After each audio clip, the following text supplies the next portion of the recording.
é um conceito de um conteúdo da evolução que a gente chama de genética de populações. Tá? Então, depois que Darwin postulou a teoria da seleção natural, veio a teoria sintética da evolução, que trouxe alguns componentes da genética, ou seja, a população geneticamente variável, e a gente viu o seguinte, que a teoria sintética da evolução, né, o neodarwinismo, diz o seguinte: a variabilidade genética, né, ela é que vai ser, vamos dizer assim, a matéria-prima para a seleção natural, ou seja, os indivíduos são geneticamente diferentes. A partir daí, o ambiente seleciona os indivíduos mais adaptados, e isso gera o que a gente conhece como evolução. Lógico que a variabilidade genética depende de alguns fatores, como a mutação, a reprodução sexuada, as recombinações, né, entre os genes, etc. Então, esse esquema aí é o esquema do neodarwinismo, no-darwinismo, né, neodarwinismo, tá?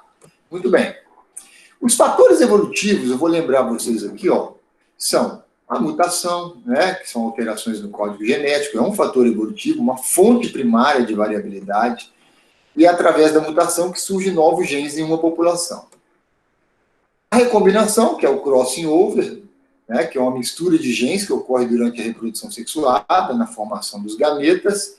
A recombinação reorganiza os genes já existentes nos cromossomos e também propicia mais variabilidade genética. A seleção natural, né, que organiza e direciona a variabilidade genética, então atua privilegiando os genótipos melhores adaptados a uma determinada condição ecológica, ambiental, né, eliminando aqueles desvantajosos para as mesmas condições. É o que a gente chama de seleção natural.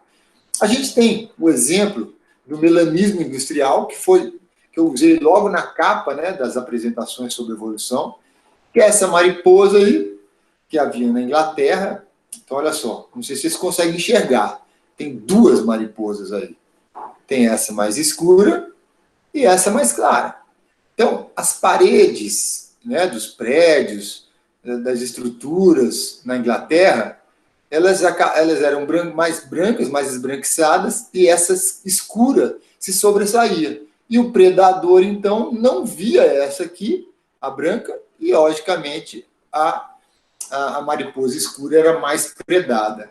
Com a poluição, aconteceu o contrário. As escuras é que ficaram mais camufladas e as brancas acabaram se destacando. Então, houve aí uma seleção, vamos dizer assim, né?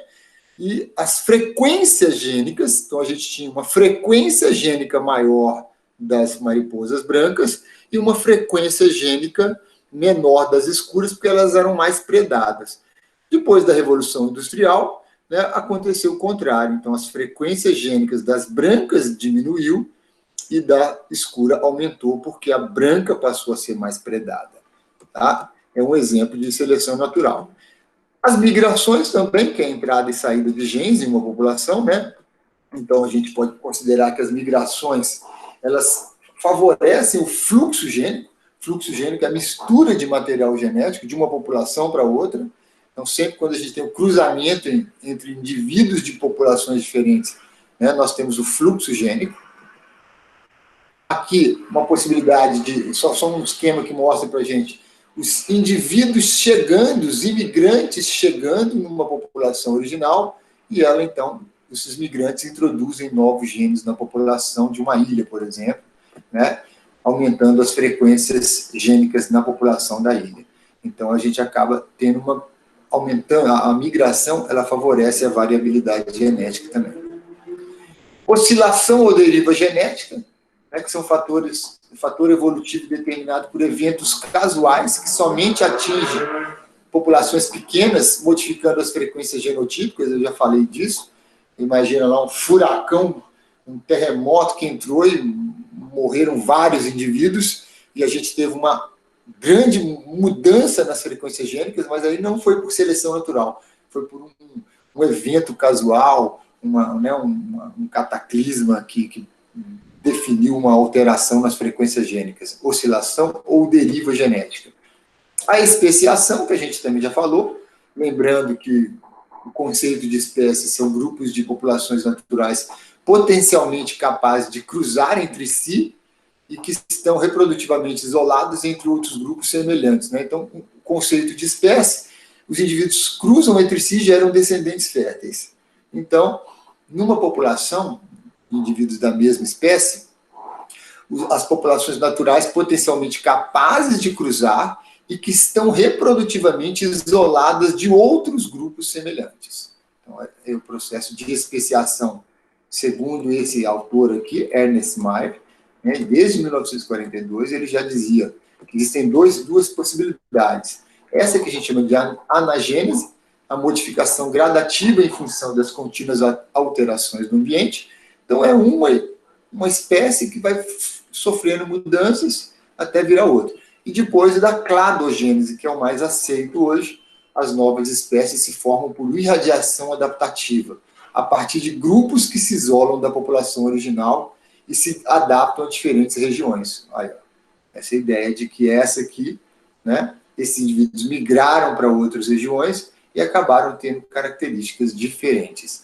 A ideia dos cladogramas, né, daquelas árvores genealógicas. Muito bem. Aqui a gente tem a ideia de uma população original. Essa população original acabou sofrendo uma separação, porque uma barreira geográfica se interpôs entre, vamos pensar assim, ela dividiu a população em duas. Essa barreira geográfica pode ser uma lagoa, um rio, um terremoto que gerou alguma coisa, um vulcanismo, e dividiu a população em duas, tá? E essas duas populações não ficaram isoladas geograficamente. Então a gente tem o seguinte: comutações, migrações, oscilação, todos aqueles fatores evolutivos atuaram em cima e de forma diferente nessas duas populações agora divididas, né? Foram vários fatores. Os fatores evolutivos, então, atuam de forma diferente em cada ambiente. Então, o que aconteceu com esses indivíduos aqui foi diferente do que aconteceu com esses indivíduos. Inicialmente, eles eram da mesma espécie. Aí a gente tem, então, com a seleção natural, que essas duas populações passam a ficar gradualmente diferentes. Por quê? Porque a seleção natural aqui do lado direito é diferente do lado esquerdo. Muito bem. As populações se tornam diferentes entre si e em relação à população original. Então, a gente passa a ter duas populações e podemos, inclusive, ter formação de novas espécies, né? Sem isolamento e com isolamento, né? Sem isolamento reprodutivo, todo mundo agora cruza e gera descendente fértil. Com o isolamento reprodutivo, né, que é aquela barreira que teve aqui no meio, agora o isolamento reprodutivo impede que esses indivíduos se cruzem com esse, ou seja, eles acabam sendo espécies diferentes. Então, a gente chama de monotipia, quando a gente só tem um aqui, e a simpatria, os indivíduos foram gerados na mesma área, mas depois acabaram sendo submetidos a uma seleção natural diferente e formaram espécies diferentes, que agora não se acasalam mais, e a gente tem, então, esse isolamento reprodutivo. Então, todos esses fatores ambientais, tudo isso que a gente viu lá atrás, são fatores ambientais, fatores evolutivos. E na genética de populações, a gente pode quantificar isso em termos dos genes. Então, observe a seguinte situação. Imagina uma ilha que tenha 1000 indivíduos de uma determinada espécie. Tá? 1000 indivíduos. 360 desses indivíduos são azão-azão. Eles vão ter olhos escuros. Tá? 36% da população é azão-azão. 480 é azão-azinho. Também tem olhos escuros, tá? Mas veja que o genótipo é diferente. Ó. Aqui é azão-azão, aqui é azão-azinho. Representando, então, 48% da população. E os olhos claros representam 160, né, ou 16% da população. São azinho-azinhos. Ok? Então, imagine uma ilha com 1000 indivíduos. 360 são azão-azão, 480 azão-azinho, 160 azinho-azinho. Isso essas frequências, né, de 36%, 48%, 16%, nós estamos falando de são frequências genotípicas, do genótipo. 36% de azão-azão, 48% de azão-azinho e 16% de azinho-azinho. Tá? Muito bem. Olha só uma coisa aqui. Se eu fizer... Como que eu faço isso? Olha, como é que eu faço a frequência do genótipo? Ou frequência genotípica? Fácil, eu pego o número de indivíduos com genótipo, por exemplo, azão, e divido pelo total. Tá? Aí a gente tem um percentual. Então, lá a gente estava falando que a gente tinha 36%, ou seja, eu tenho 360 indivíduos dividido por 1.000 indivíduos. Só isso. Então, nós temos as frequências, né, que a gente colocou aqui. Quando eu faço essa divisão aqui, eu vou utilizar um número natural, em vez de usar 36%, 48%, 16%, tá? Na verdade, o que é o 36%? 36 dividido por 100. Quanto que é 36 dividido por 100? 0,36. Ok? Ó. 0,48 e 0,16. Então, eu só transformei aqui, né, os percentuais em números decimais. Então, o total é 100%. 100% é 100 sobre 100. É igual a 1. Então, o total é 1. Eu estou dizendo para você que a frequência de azão-azão é 0,36. A frequência de azão-azinho, 0,48. E a frequência de azinho-azinho, 0,16. Tá? Nós vamos falar em matemática agora, tá? Então, vai ser uma genética com a matemática toda envolvendo a gente aqui, ó. Muito bem. Isso, como eu estou falando de azão-azão, azão-azinho e azinho-azinho, nós estamos falando, então, em frequências genotípicas. Ou seja, a frequência do genótipo. Mas eu também posso pensar na frequência do gene, tá? Frequência gênica. Então, como que eu vou calcular a frequência do gene? Do genazão e do genazinho. Só existem 2 genes. Tá? É simples, ó. O genazão, ele está aqui no azão-azão. Então, eu tenho ele aqui. 2 vezes, né? O azão e o azão. Aqui eu tenho um azão e um azinho. Então, eu tenho um de cada. E aqui eu tenho os 2 azinhos. O genazinho 2 vezes. Então, como é que eu calculo a frequência do gene? Olha só, eu pego o número total do gene naquela população. Então, se eu quero saber do azão-azão, do genazão, ele vai estar no azão-azão e no azão-azinho. Se eu quero o azinho, ele vai estar no azão-azinho e no azinho-azinho.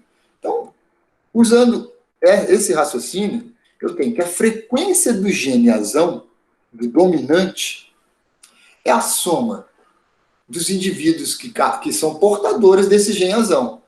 720 mais 480. Como é que eu achei esses 720 aí? Quem que sabe me falar? Como é que eu achei esses 2 números aí? Quem que pode me dizer? Ó, vamos voltar lá? Olha aqui, ó. Tá vendo aqui? O azão, ó, vou botar mais um aqui, ó. O azão, ele não está em 360 indivíduos? Então, a frequência dele, ó, 360 mais 360, olha aqui, ó, 720. Então, como ele está 2 vezes aqui, tá? Aqui, ele tem em 480. Então, como é que a gente faz lá? Vamos lá, de novo. A frequência do azão é 720, ele está duplicado ali, e depois está em 480. Por quê? Porque ele também está aqui, ó, nesse caso aqui. Então, como ele tem, posso contar ele 480 vezes aqui. Aqui, como ele está 2 vezes, eu multiplico por 2. Tá? Então, vamos lá. Vamos voltar aqui, ó. Frequência do gene azão, o gene dominante, é de 720 mais 480, ou seja, 1.200. E a do azinho? A do azinho, quando ele está no azinho, né? Primeiro ele tem 320 mais 480. Então, aqui no 320, é porque ele era o quê? Ó, 0,16, ele tinha 160%, mas como ele está duplicado aqui, né? Ele está em 2 vezes, nós vamos multiplicar por 2. Muito bem. Aí eu vejo o seguinte, se eu quiser avaliar a frequência do genozão, é 1.200 dividido por 2.000. Por que por 2.000 e não por 1.000? Porque cada indivíduo tem 2 genes. Né? Cada indivíduo tem 2 genes. O genote é azão, azão, azão, azinho, azinho, azinho. Então, 1.200 dividido por 2.000, né? 0,6. A do azinho é 800, dividido por 2.000, 0,4. O gene dominante, ele está em 60%, a frequência dele é 60% na população, e o gene azinho, 40%. É? Claro que 0,6 mais 0,4 tem que dar 1. Ou seja, 60% mais 40% tem que dar 100%. Beleza?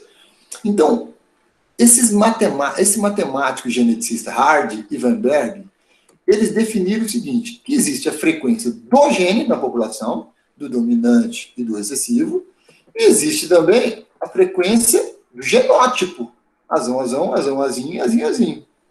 Aí eles conseguiram, então, estabelecer uma relação matemática, tá?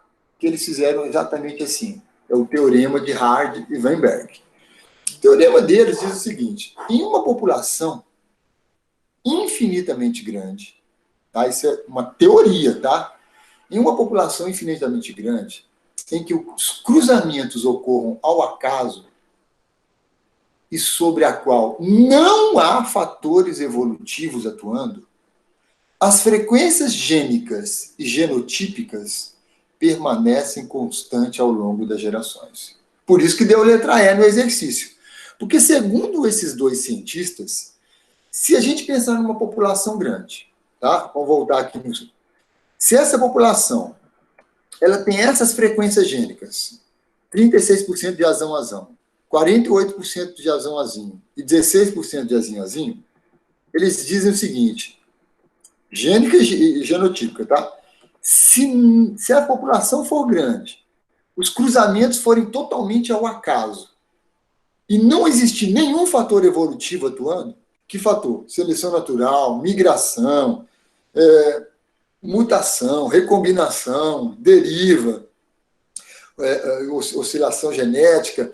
Se nenhum daqueles fatores tiver interferido nessa população, as frequências gênicas e genotípicas, elas vão permanecer constante ao longo das gerações. Ou seja, não vai ter evolução. Certo?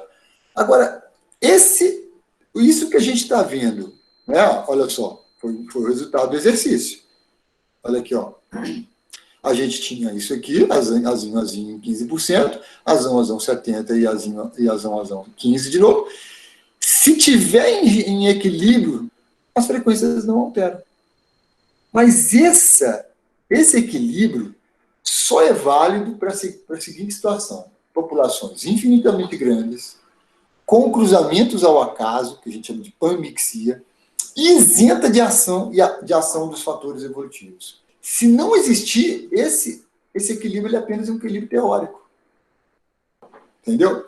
Então, eles provaram matematicamente que se nenhum fator evolutivo tiver envolvido, se nenhum fator, nem migração, nem mutação, não tiver nenhuma variabilidade genética, e ainda os cruzamentos forem ao acaso, e as populações forem grandes, não vai, ao longo de milhares de anos, as frequências destes genes, elas vão permanecer as mesmas.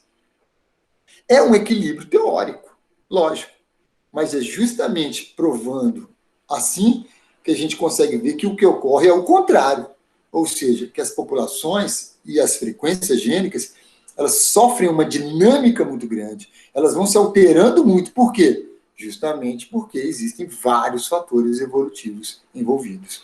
Então, existem alguns exercícios que colocam para a gente a ideia desse equilíbrio de Hardy-Weinberg.